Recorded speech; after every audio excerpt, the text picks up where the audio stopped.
Thank you all for joining us tonight. For the past 3 weeks, we in FAIR have decided to take a rather unique approach to Pride Month by highlighting the diversity of this incredibly large and varied community. We've done this all month on our Substack through some really outstanding submissions that will continue through next week, and we're doing it again tonight. So if you think the LGBTQ community is monolithic, think again. Tonight, we are moving beyond labels and we are exploring the rich diversity of this community. We're rich in lifestyle, thought, and perspective. And our panelists tonight are going to show you just how rich we are. Our moderator, Xander Keeg, is an award-winning social worker, a best-selling author, a social care educator, a motivational speaker with many distinguishing accolades. And he is also the host of the Umbrella Hour podcast on the UK Health Radio Network. His best-selling book is The Third Space, A Nonconformist Guide to the Universe, and that's on Amazon or wherever books are sold.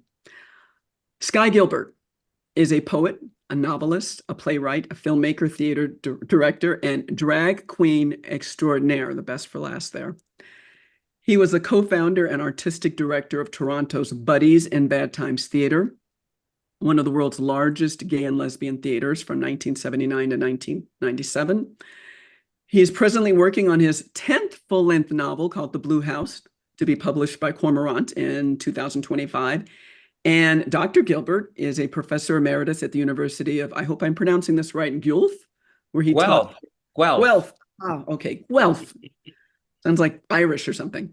Where he taught theater and creative writing from 1998 to 2022. And finally, Michelle Polino on our own FAIR Arts. She's a FAIR Arts Fellow and a member of FAIR, our community. And she's a writer, reporter, journalist, and filmmaker. She's currently an entertainment culture reporter for Fox News and SiriusXM Radio. She's a former Philadelphia chapter VP of NGLJA, the Gay and Lesbian Journal Association. And she says during the COVID lockdown in 2020, it gave her time to focus on and write her first book. And she's, I think, nearing completion on that now. So, Michelle, what is the name of the book that you're writing, by the way? It's a memoir, if I'm not mistaken. It's a memoir, yeah. It's called The Fracturing is Necessary. The Fracturing is Necessary. Okay. And that explores the current divide in the U.S. From my own coming out experience to now, kind of from a broken heart to a broken brain is how. Broken heart to a broken brain. Okay. It's how we grow. Well, I hope we'll be seeing that book published or released soon. I hope so too. I need an agent. Oh, okay. The easy part. Right. Anyway, so welcome to our moderator and our distinguished panelists, and welcome to all of you. And Xander, take it away. Thank you so much, Monica. And also I want to say thank you for the invitation to be a moderator tonight. I really appreciate it. Many people who are watching may already know who I am because I used to be an advisor with FAIR and did some work on the FAIR diversity. About a year and a half's worth of work with FAIR diversity. So a lot of fun working with FAIR. So we're going to be talking about Pride, and we're going to start it off by learning a very brief history. I went and looked it up because I wanted to know, like, when was the first Pride? And so in 1969, in June, right around maybe somewhere between the 24th and the 28th, I'm a little unsure about the specific date, was the start of something called the Stonewall Riots. And a lot of people have heard about that. There was a Stonewall Inn in Greenwich Village in New York City, and there was an altercation with police, and then a riot ensued, and it went on for a couple of days. And a year later, they decided that they wanted to commemorate or somehow recognize the strides that had been made during that last year following the riot. And so there was a gentleman by the name of Fred Sargent, and he came up with this idea for having this march And back then they called it the Christopher Street Liberation Day March. And it was on June 28th, 1970. So just 1 year after Pride. And so that was the first such event. And then they have proliferated all around the country and all around the world. But that was the very first one. And that was commemorating the Stonewall riots. So one of the things that we thought would be fun is to talk about our first experience, right? Mine and Michelle's and Sky's first experience at a Pride event. And so I went through an old photo album of mine and I found, if you can see it here, I found my very first ticket from a Pride event that I went to. It's the 1984 Gay Pride Festival presented by Christopher Street West, and it was in West Hollywood, California. I grew up in Los Angeles, so I was 18 years old in 1984, and that was my first Pride. And I remember sitting on top of a newspaper machine while the parade was going by and thinking, when is this ever going to end? It seemed like it was hour after hour after hour of teachers and parents and police officers and politicians and all kinds of people just going by, cheerleaders and bands, people on motorcycles. But it was a wonderful experience. And then I went into the festival, which was another event following the parade. And it was in that environment where I discovered just how diverse our community is, because I saw gay men walking around holding hands, dressed in cowboy hats and cowboy boots. I saw people of all different races and ethnicities and ages. I saw young men who were dressed in standard gang attire. They would have been referred to back in the day as cholos, right? So Mexican, they were dressing in that style, walking around holding hands. Women in basketball jerseys walking around holding hands. And I thought, this really is an amazing community. So that's my first Pride experience. Michelle, what was your first Pride experience? Xander, I love hearing about these because the gay community is so amazing. I remember in the early 90s in Philadelphia, when I arrived at my first Pride, it was like otters and bears and twinks, oh my, and dykes on bikes, and it was so illuminating to my mind because I didn't realize just how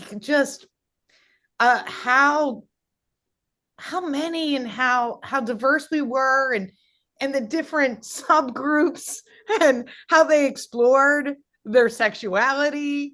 And it was a pretty amazing experience.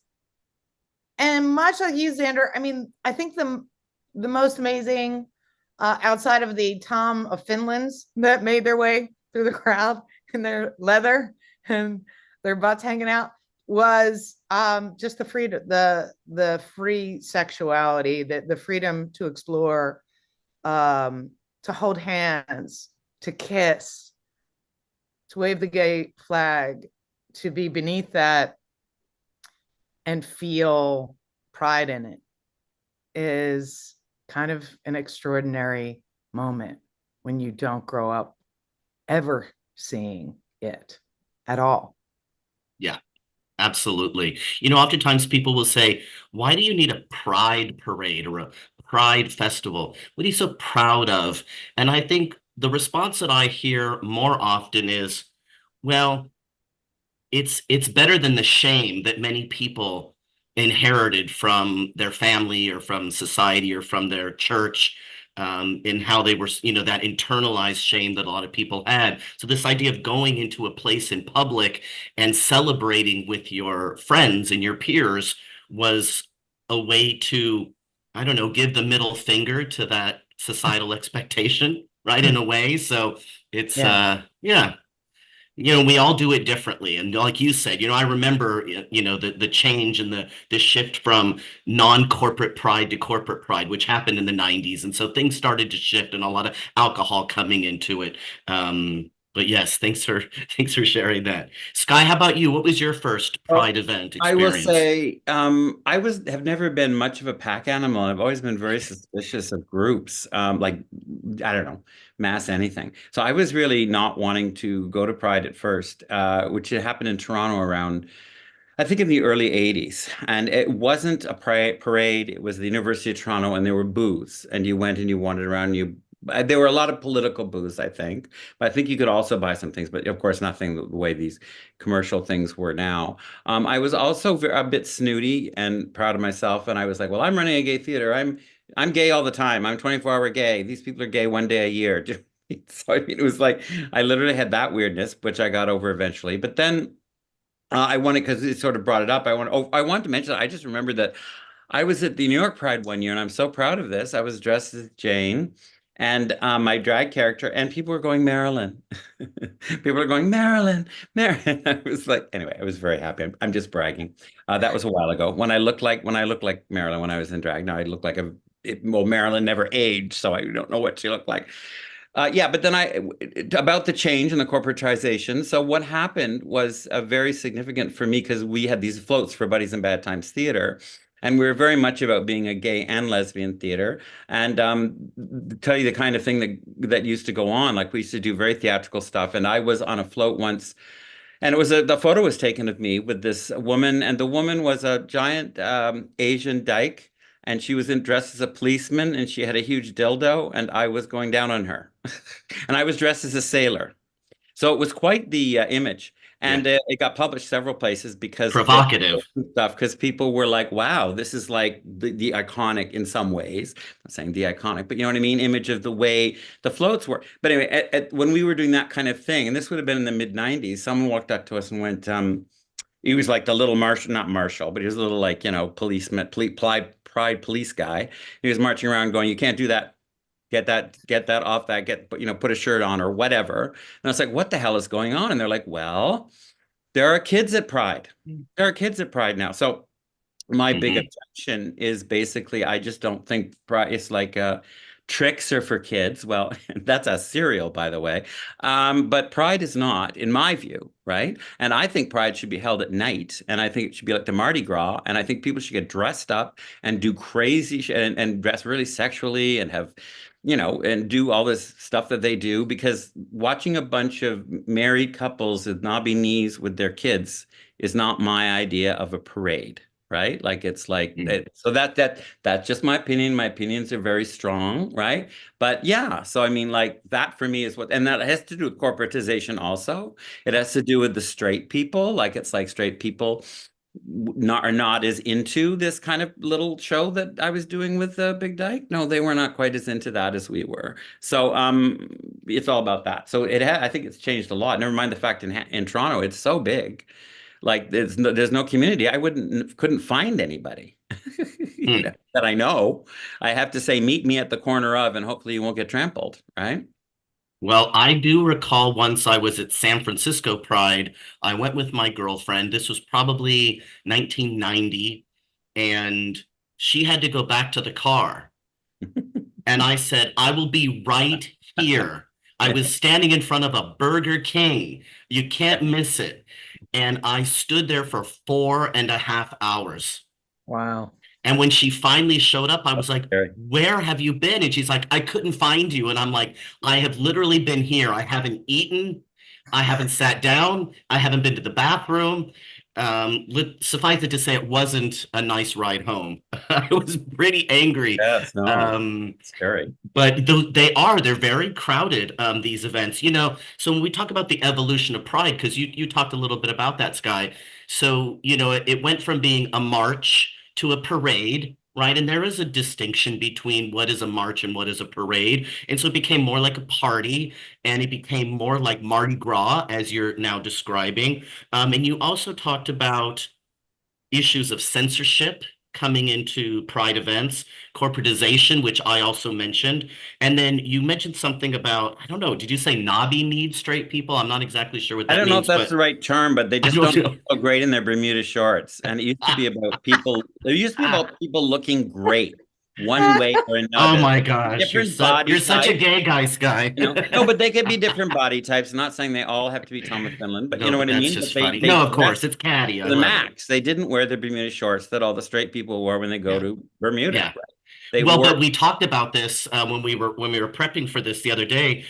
We were talking about how Pride now can almost be a touristy, right? It's like straight Oh, tourists absolutely. are now attending, and so if we want to talk a little bit about this evolution of Pride and how the censorship and the corporatization and the tourism part of it has how it's impacted Pride. I mean, we talked about our first Prides, but I'm just wondering, like, I know I haven't been to one in a while because I don't find them to be as enjoyable as before, unless it's those smaller ones, like you mentioned, where it's just booths and their organizations. I was just at one of those on Friday, but it was at the local VA hospital. It was oriented towards veterans, of which I am. And so I went to something like that. And the Gay Men's Chorus sang. It was very nice.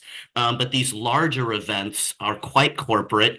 And so that's not my favorite thing. And this idea of having them in the evening time and a kid-free zone. Michelle, I'm wondering what you think about this idea of pride, because it seems to me when you were talking, you were also reveling in the sexuality, the displays of our relationships in public space, which back in the 90s was still not legal, right? In many Right. places. So Right. what do you Don't think ask, about don't this tell. idea? Yeah, of the censorship, the corporatization, and then it's the fact that it's kind of a tourist trap now.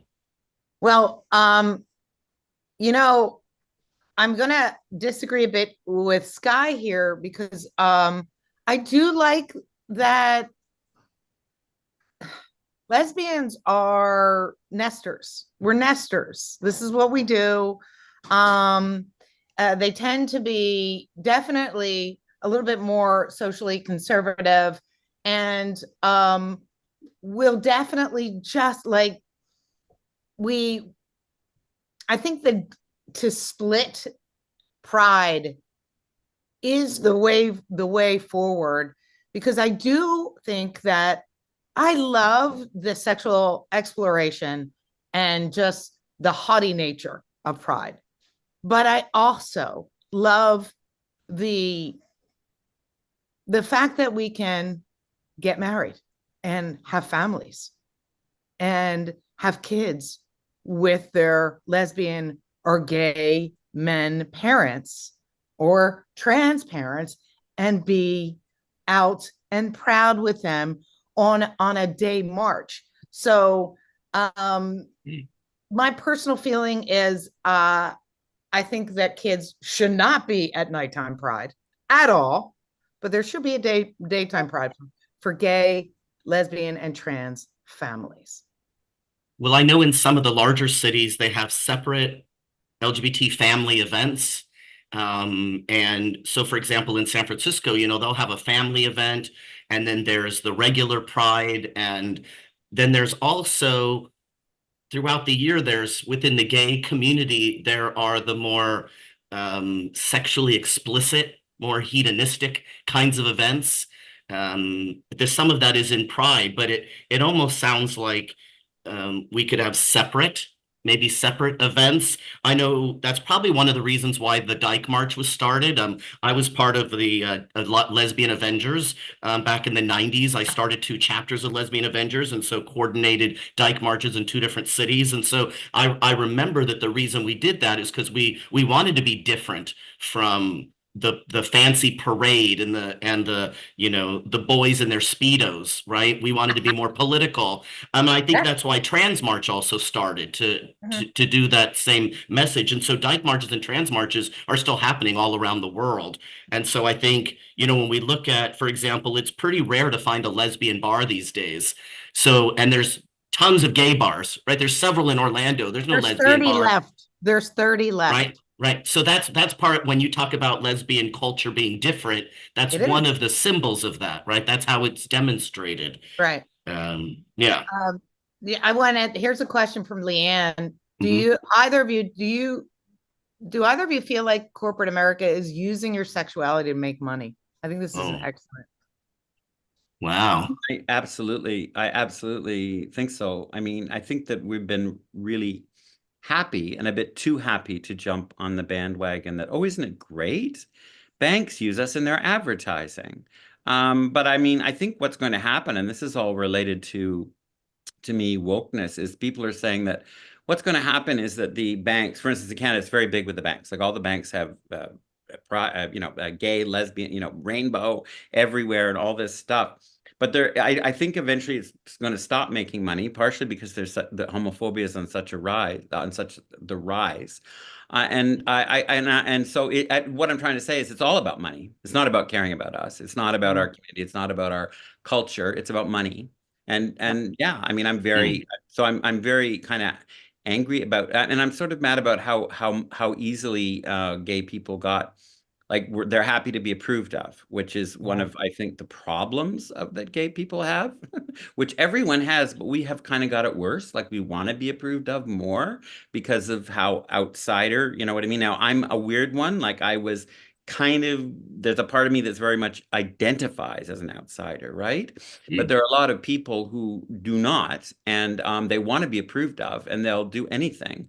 And if they're identified as queer or gay and lesbian or whatever, trans or whatever, they don't like the fact that they're different. They want to be the same as everyone, right? So they go, oh, we're on ads, so that's great. And I do have, I don't believe, of course, I'll just mention, just to totally maybe provoke, I don't know, but it's what I feel. I feel that civil rights is not actually the be all and end all. In other words, I think that what happens when you achieve civil rights is just one small thing, which is fine, right? But look what happened with abortion, right? So you achieve a law, you get a law going there. It turns a lot of people into hating the people more, right, who have abortions, and then it gets overturned. Now, I'm not saying that you shouldn't have civil rights. You shouldn't have you shouldn't have, women shouldn't be able to get, but when people think, oh, if we have the civil rights, it's all solved, right? You can get married. Everything's fine. No. Sure. Builds hatred, builds division, right? Civil rights is you have to change the human heart, right? The human heart is a tough one.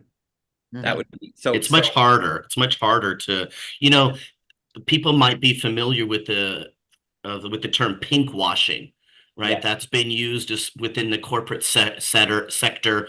But I'd also, I'm not disagreeing with anybody, but I just want to throw a certain perspective in, which is before the municipalities offered us rights and liberties, the corporations were doing it.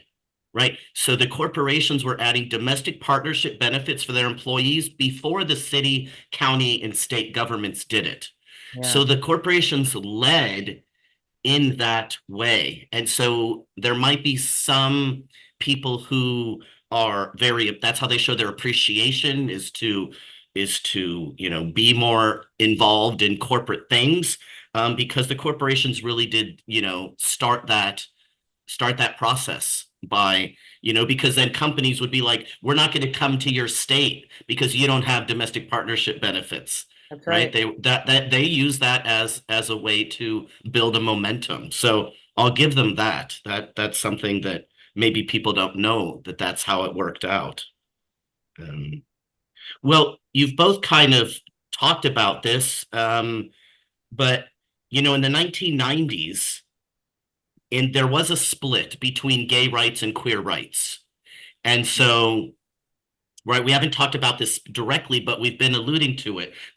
And so there were, right, the people that were part of, say, Lesbian Avengers and Queer Nation, like I was, who were not for marriage. And I was for military because at that point I was already a veteran of the military. But there were a lot of things that we were saying we didn't want to be part of. The language now would be heteronormativity. We didn't talk that way back then. And then there were the gay rights movement where they were like, no, we want to be able to own a home and get married and not lose our jobs and be able to buy a house in any neighborhood and adopt children, have our own children. So there was this split, and I think that created some of the, perhaps, I don't know, infighting or tension or whatever's been going on in our community for a while now. It still exists. I think you're right. It still exists. Yeah, give us some examples. How do you see it playing out? Well, it's been interesting with the word queer. Okay, yeah. You know, I think there is a part of me that is kind of like, stop calling yourself queer, you're straight, stop it. That have abused this term. And I read Saint Vincent, like, I want to slap her. She's a hot lesbian, and they do this. She did this article, and she wouldn't even say that she was a lesbian. She just kept calling herself queer. Now, the divergence, I think Sky and I are a great example of the divergence. He celebrates the queer. He loves it. And there's a part of me that absolutely loves it for him. I can see it's a part, but I'm a lesbian. I like things to be stable. I want gay marriage. I believe it has helped us. And and I think this split, which we're talking about right now, exists in the gay and lesbian movement right now, but we're not dealing with it because of the co-opting of the movement, the corporatization of it, and trying to fit in all the alphabet letters under a queer umbrella. No, I kind of agree with that. Like, the part that I have to say, and I think it's fine if we don't agree, but I mean, I will have to say that I think that I don't agree with dividing it around gay and lesbian lines. I understand what you're saying. Lots of nesting in lesbians, but there's lots of nesting fags who I have nothing in common with, right? Like zero. I just don't have anything in common with anybody who nests, right? That's fine. And I love it that they nest, and it's great. I wish I could stay home all night with my kids and watch TV. I really do, because I probably live a much longer life. But that's just not the way I'm made, right? As much as I've tried. So I think it's important not to say too much that it's I don't really think it's lesbians versus gays, but it's definitely this division that we're talking about is definitely between those who nest and those who do not. Like, my theory is that what happened was that and I think this is the divide, what you're talking about. And what happened is that I just think that around the after AIDS, it's very important to talk about the culture shift that happened. I mean, of course, the tragedy, but there was also a gigantic culture shift. And the culture shift that happened is that people began to think that what caused their illness was their promiscuity, and they began to, I'm not saying that's what it was, but they began to think that. They began to think that even the reputation for being a slut would mean that you get AIDS and die. So it became, if I stay home and I'm a good person, I get married, then I won't get AIDS. Society became much more conservative, but also we began to wipe out from our identities the femme part of the man, the gay men, and the butch part of the lesbian women. So what happened is that we disowned as queers our gender variation, which I think which I perceive that even gay plumbers have to deal with being effeminate, being considered effeminate at the very least, right? Even any woman who does not have a penis, I don't know how else to say it, but a penis inside of her has to deal with the fact that some people are very suspicious of that. Why wouldn't you want that? That's the way it's supposed to be, right? You're not a real woman if that's the way you're thinking, right? So what I'm trying to say is that we tried to we wanted to get away from all that. It's like we're just regular people.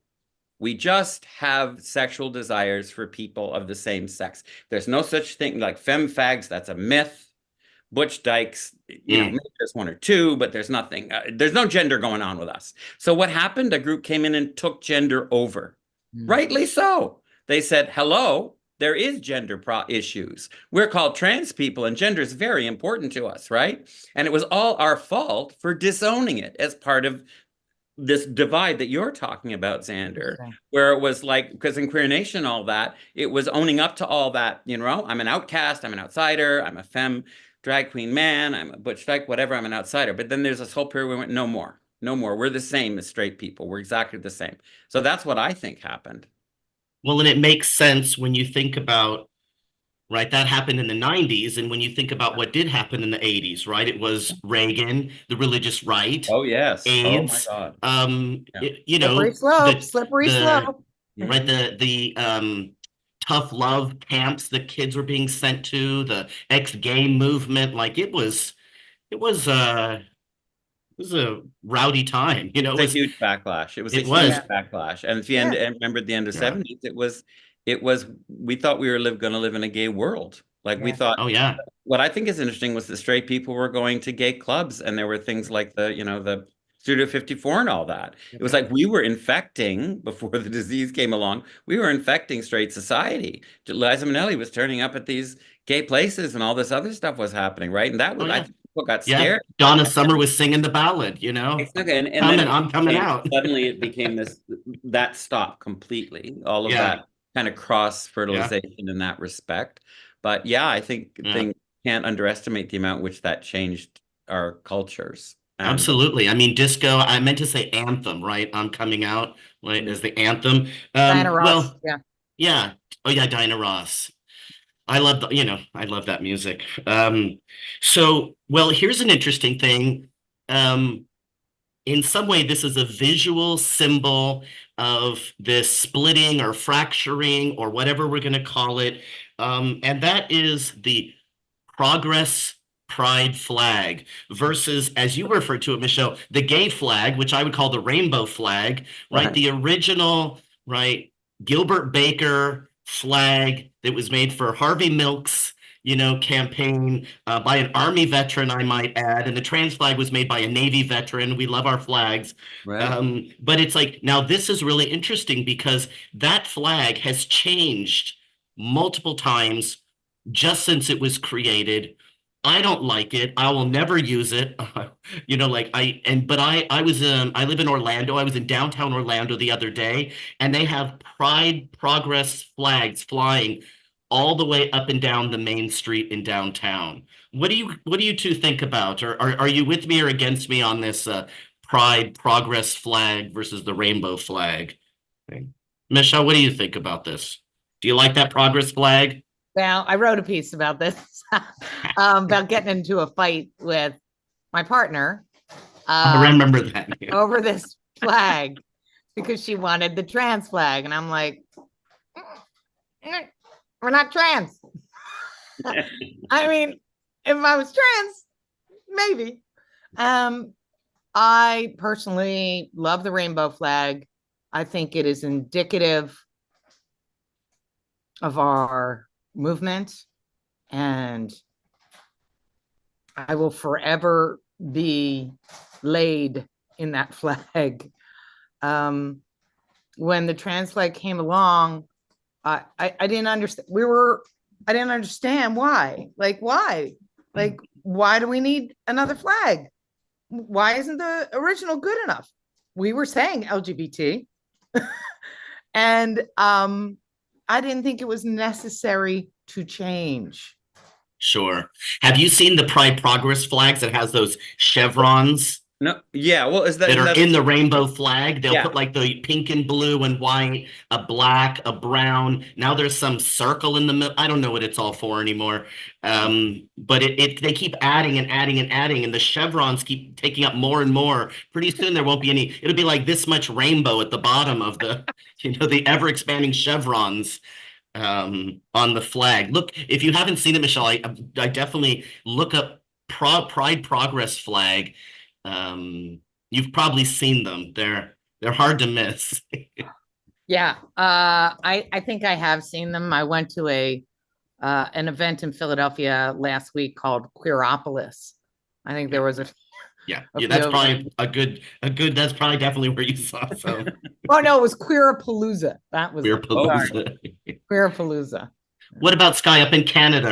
Are they flying the Progress Pride flag? Oh yes, I mean Toronto is one of the most politically correct places in the world. I mean, it was one of the most. It just follows all the rules. It's a very Puritan place, Toronto the Good. So yeah, they have to be very correct around here. And yeah, of course I feel the same way. I think that it becomes endless, and always becomes another group that has been left out, and it won't ever stop. And eventually, it's very interesting. So do you guys know Scott Thompson from Kids in the Hall? Oh my Mhm. God, I love him. Yes. Yeah, well, I recently did a little thing with him, and he's got a new thing. I'd like him to get it on and do it at Fair, actually, where he did this monologue when I was working with him at a performance, and he did one of his Buddy Cole monologues, and he takes the acronym, LGBT whatever, and he just talks about how it got added on and what happened to the original, because originally it was GL, right? Mhm. Then it became LG, then it became LGB, then it became LGBT, and then it went on and on, right? And to the point where we just don't know what's happening. I mean, I guess my biggest problem with it is asexual. Now, yes, obviously, I'm not an asexual person, and so it's hard for me to understand. But live and let live. You're asexual, great. But I don't quite understand, right? Why Well, that's want to be part of our group? Why do you asexuals want to be part of our group? I know. I don't understand that either. I don't Yeah, well, there understand we that go. either. well, and Agree when on did the that one. A become asexual? I was on a panel maybe a year ago, and somebody said, "What is the L, the G, the B, the T, the Q, the I, the A, and in some cases the 2S?" They use that a lot up north, our neighbor to the north. And when they said, "What's the Q?" I said, "Queer questioning." And a person who was maybe 15 years younger than me said, "Questioning?" She'd never even heard that. And I was like, "Yeah, it used to mean questioning, queer or Yeah, it questioning." definitely did. And then I said, and when she said, "What about the A?" I said, "Ally." And she's like, All "No, it's right. asexual." And I was like, "Why?" I mean, because then Yeah, that's like a straight person. Because if you're gay or lesbian or bisexual, you can be asexual. That's not your sexual orientation. It's more your sexual behavior. right. It's behavior. Right, exactly. So you can be a celibate gay or lesbian or bisexual person. You can be an asexual one. You can, For right? You sure. be demisexual, all these new things that are just behavior oriented, not orientation, right? Not your Right. sexual orientation. Well, But it has a little bit to do, in far as I'm concerned, with how much you're actually about visible things, and also about it. It also has to do with how much you're exiled for your behavior. Okay, so for me, but when I've talked to mm, asexuals about this, and when I talked about this in public, I had an asexual come up to me and go and tell me how oppressed she was, right? mm, So I mean, it's like, but then I'm like you, like I went to some event recently, and I saw this, Michelle, I saw this a woman who came up who was really, really pretty, and I thought, oh, and she was representing a gay and lesbian organization, and she was wearing a cute little dress, and I thought, oh, she's probably a really cute little femdyke. And then she went through her thing about going, well, I've been through all this difficulty coming out and everything. And then she went, yes, because I'll have to admit, and I'm doing with her drama, I'm asexual and aromantic. So this was her struggle. And I thought, well, we used to call that a really cute girl that's playing really hard. Now that people hate me saying that, but Stone playing really Butch. hard to get. You know what I mean? Because So she was much, like, right. here Yeah. she is looking gorgeous. You can look all gorgeous as you want to, but then turn around and go, but I'm struggling because people don't respect that I'm asexual and aromantic. And I'm like, and it's just kind of, but to me, it has a lot to do with how much are you actually suffering compared to people who actually do have to suffer because they look very different or act very different, or because they do things that people really do find objectionable. And I'm afraid that some of our sexual acts people do find quite objectionable. Well, I'd I imagine find that that, like yeah. suffering is such a subjective thing. It's It is. possible Oh, yeah. Oh, that they're suffering. They feel as if they're yeah. suffering Yep. because society is oriented towards Yes, I people understand. coupling up. No, I understand that. So like, but I can't imagine that there's actual prejudice and discrimination that's on the same level as gay and Well, lesbian I would and kind of understand if they did a lesbian. singles thing. Like I'm really all for singles, like people talking about how it's okay to be single, because I do think Yeah, that of course. it's very pressured to be with someone, but that's even a little bit, it wasn't really presented like that. Anyway, I just thought it Yes. was kind of funny because Yeah. because it seems all part of this. It's interesting. Mike Pence would support the asexual. Well, that's what I'm talking about. That's exactly what I'm Well, talking isn't that the issue with that you could be gay but not a practicing gay? That's right. That's what he wanted in That's Indiana. right. That's Um, right. yeah, Ordinations did that. Like, oh, you can be a Methodist minister, but you can't be a practicing homosexual. But you right. can be That's right. That's what they that's how wanted. they used to talk about it. That's correct. Love Um, the sinner, hate the sin. Right. So I want to interesting. answer John's question. John wanted to know, does it mean the person flying the flag is hearkening back to an earlier conception of pride, or is it just that they can't keep up with all the new flags? There are a lot of flags. Have you noticed how many there's flags for everything? I think that's what I love about the original, well, not the original rainbow flag actually had more colors in it than the one that we see now, but it was more expensive to make them on large scale. So they cut out, Right. there was pink was in it, they cut out pink, Okay. and maybe there was some kind of a turquoise-like color, I can't remember. But that's the flag that you see all around the world. That's the flag that most people associate with the gay Right. community or the LGBT community. And so my understanding, and people can correct me if I'm wrong, is that the person who designed the progress flag has, I don't know what you would call it, trademarked it or, right? And they get money, whereas the rainbow flag is in common usage, right? So there's an interesting component. If that's true, then that's an interesting kind of corporatization of our flag, Right. of the flag, Yeah. so to speak. Yeah. Yeah, it's interesting. There are a lot of flags, though. There's a lesbian flag, Michelle. You flying What? that? There Yeah, is? there's a lesbian flag. I don't know. Like, I, we came together and Right. fought for civil Yeah. rights. That's why we came together to Yeah. begin with. Yeah. That's what that flag represents to me. Right, exactly. That's And- it. Yeah, I Nothing- like it. It's fully representative. I don't understand all the additions, but there it is. So we We have have another another question that's Yeah. come from the Q&A, and it's been placed into our chat so that we can see it. The question is, do you have the sense that much of the force behind the Pride movement isn't organic now, and that it may be propelled by other interests? Mhm. And if so, do you have, oh, it just went away. It just went Any away. thoughts on who these interests are and why they would be interested in promoting and Invested in promoting, yeah. encompassing LGBTQIA plus movement? Interesting. What do you think? Well, I mean, I'm- yeah, go ahead. Yeah, go ahead, Sky. All I was going to say was it does seem it sounds like we're verging on a bit of a conspiracy question here. Like, who is it that is trying to get us to all be part of Hey. It's the Trilateral Commission. thing? I would say there's a general movement to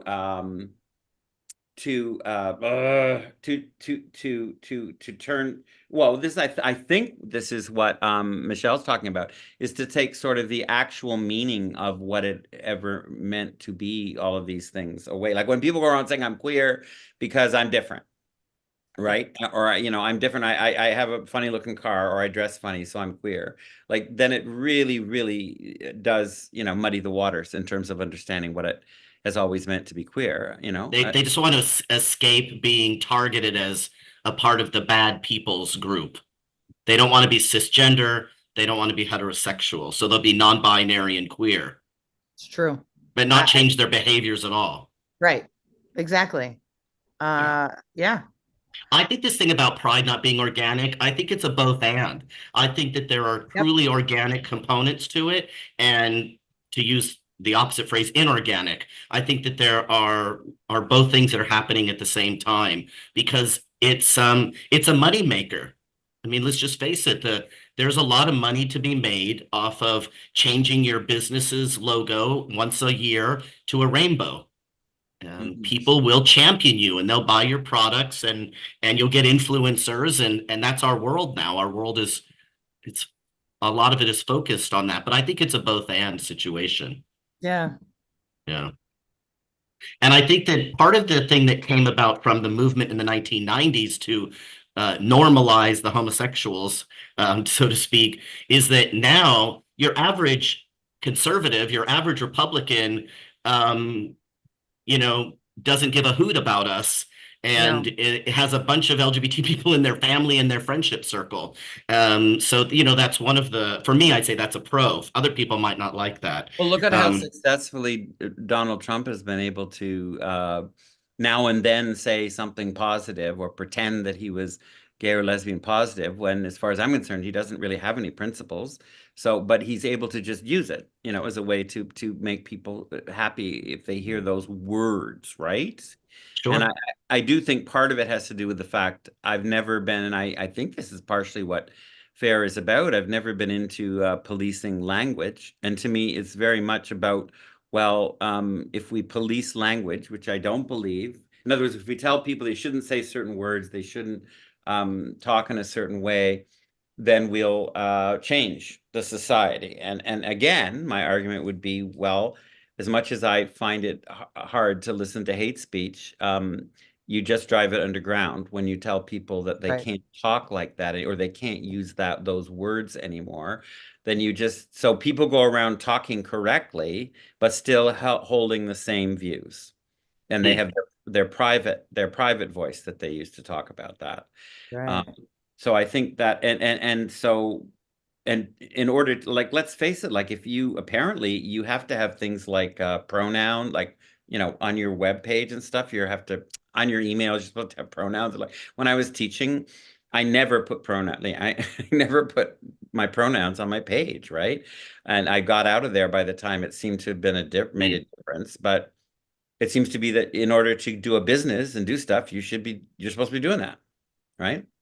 It becomes a kind of corporate thing in that way. I mean, I don't do it, and people expect it of me because I am trans, right? So when people ask me, what are your pronouns? I say, I'm a trans man, and I move on. Like that, because I don't like that question. No, and a lot of people who are transsexual don't like it because it's like, listen, I didn't put all this time and effort to look the way I do to now have people ask me what my pronouns are, right? So it's interesting what's happened around that. Both of you mentioned something about visibility, and then we were talking about how it's rare now that there's a lesbian bar. Michelle, you said there's only 30. So, I mean, it used to be leaping lesbians. Now it's disappearing lesbians. I don't know if people remember the reference to leaping lesbians, but I think it was a play or back in the day. But when we talk about visibility, I mean, one of the groups that I think that has the lowest level of visibility within the LGBT community are the lesbians. And I'm wondering, Michelle, if you have, as the lesbian on the panel, if you have any thoughts about that, any ideas about why that happened or how it's happening, and yeah. I do have ideas. I just had to shut the garage door because I live in LA and helicopters are swirling above my head. Yeah, I do think lesbians are disappearing, but I think there's a lot of factors in this. I think women are in the age of social media more susceptible to influence, and I think I have seen so many lesbians out and about that there's way more trans men in the community, and I think it's that, but I also think that lesbians were never huge out and proud people. They want to go and create their little gardens and put the gay flag on their dog and walk their dog and be pretty much good community. They're very, very tribal in that sense, where they are truly socially conservative. And so we never had a large amount of lesbian bars. And so I think when gay marriage happened, and I just want to say, Sty, you're right. So many gay men that I know that are just like that. So many gay men that I know are just like lesbians. Yeah. And we have a couple across the street from us.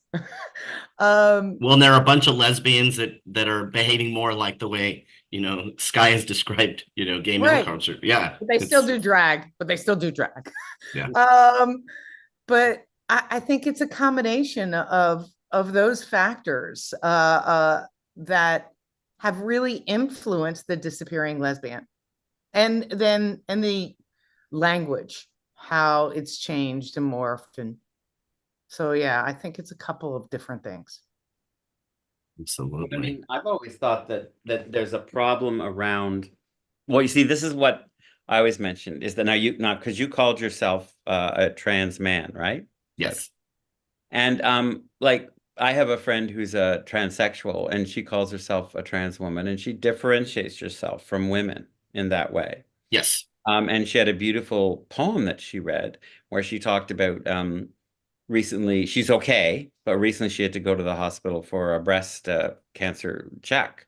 And she said, wow, in all my years, she's very old, in all my years, I suddenly felt really like a woman. But even with that, Wow. says, I'm not a woman, I'm a trans woman, right? And for Yes. me, that would clear up a lot of the problem, because to me it has a lot to do, talk about and I think disappearing lesbian is a huge thing, and I agree with you very much, Michelle, that it has to do with the culture. I mean, to me it has to do with the fact that women have to worry about being attacked and raped and stuff, so they have a very different way to be socially than men do, right? So it's just different. It's just that has to do with not with it has to do with their physical bodies, but only in the sense of their vulnerability, right? Yeah. So basically, yes, female culture is always going to have to wrestle with, taking off their clothes or putting on their clothes or being out there or performing or being up front, because they're going to be objectified or they're going to be raped or all this stuff. So it's always going to be an issue. It's always going to be different for women. But then we're talking about the difference between men and women, and the difference between their bodies, and the difference between the way people react to their bodies and all that other stuff, right? So I think that that's part of the problem for me as a gay man, is that the definition, if you do the no gender definition and you get rid of the genders, then unfortunately you get rid of homosexuality and lesbianism. Like, I mean, I think people have begun to figure this out, but Right. can you? Well, we could have a whole different panel talk about Yeah. the concept of the disappearing gay man and lesbian woman because of the erasure of biological sex. Exactly. And So how if you don't have a sex, you don't have a sexual orientation towards somebody of the same sex or the opposite sex. That'd be a wonderful discussion to have. As But I a mean, trans man, I say publicly to people, my sex is female. I live in the world as a man socially. That's very different, right? So we are almost out of time. I'm going to ask one more question from our Q&A. So let's have just a brief answer from each of you, what you think about this. How do you feel about the idea of straight allies? What do you think about, you had mentioned something, of course, Sky, about them, being at Pride and things, but what about, the A isn't ally anymore, it's asexual. Like, do we still need the allies? What are your thoughts on allies to our community, as part of our community? Well, since you referred to me, I'll just say, because it'd be briefly, yeah, I have a big problem. I hate that word. Like, I think it's a very, very, very pretentious, hypocritical word, like I'm an ally, and I've heard Indigenous people in Canada talk about, Indigenous allies and all of this kind of thing. It's something that people who are not part of that group use to up their ante somehow socially as a responsible person. I mean, of course it's great. Of course, I have lots of heterosexual female friends and a few male ones, but lots of who are always been my allies. Me and the straight women have a lot in common. It's called dealing with men. So we have a lot in common, right? But I mean, it's like, yeah, I've lost myself here. Yeah, so they're allies. They've always been there, and there'll always be that kind of bonding going on. But I do also think that, but the whole ally term, no, I don't like it at all. I think it's something that people who are trying to, say how fabulous they are, go, I'm an ally, Got it. I understand that Casting in our wind.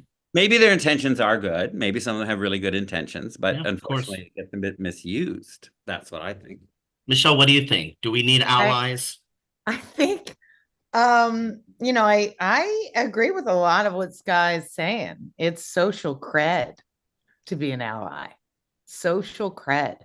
And that bothers me a little bit. We didn't we didn't need allies before. We're not going to need them again. We can do it ourselves. We're not victims. It's kind of how I feel. But my partner is looking at me and shaking her head. And I know she's Right now. so freaking mad at me right now. She is like, no. I can see her right now. Like, she's going to be so mad at me. I better get off. Like, she's gonna be mad at me. But I know that she has a point. I know that it's true that of course we don't want to not have anybody like it. It sounds so ungenerous to say you've come on our side and we don't want you on our side. But I think it's better to talk about it as there's a danger, of course, that this becomes this cred thing, as Michelle says, and it just especially when it's become such a big thing in the last couple of years, right? It's been a real thing for people to be, clapped on the back and said, you're great, you're an ally, or it's really great. Are you an ally or are you not an ally? Whatever. It becomes this issue. Yes. Well, I'll add my 2 cents before we close out, which is I think there are many more people in our society who are not part of the LGBT community. And so the more of them that want to champion our, Right. our rights and our acceptance and I'm game, but not at the expense of our community. And so I have interacted with people who refer to themselves as allies to the trans community, and then they chastise me for the language I use or the way that I identify myself. So if you are an ally, then you have to take every LGBT person as they are and not expect them to be what you want them to be or what you think they're supposed to be, or like your son or like your friend or like your uncle, right? They are who they are. So a true ally lets us all be our own self and doesn't expect us to all be the same. We're not a monolith. Oh, that's beautiful. Yeah. Well, we are at the Absolutely. end. I want to thank Michelle and Sky for coming on the panel. I'm not sure if Monica's going to come back on and do a final goodbye. You want to come back on and do a final goodbye, Monica? Yes, here I am. Thank you. Thank you all again for being here, and thank you most of all to our audience. We know your time is valuable, so we appreciate the fact that you've chosen to spend an hour here with us. And if you do appreciate the work we do here at FAIR and these lively conversations, we're trying to do them a lot more often these days in all of our different departments. We have a couple of webinars coming up I think in the next couple of weeks for FAIR in medicine. But if you do appreciate the work we do, I implore you, support us by making a contribution. Anything is appreciated, and it does make a difference. And it allows us to continue to bring you this great content. So thank you again, everyone. I hope you have a great night, and until the next webinar. Bye-bye. Thank you. Thank you. Bye, everybody.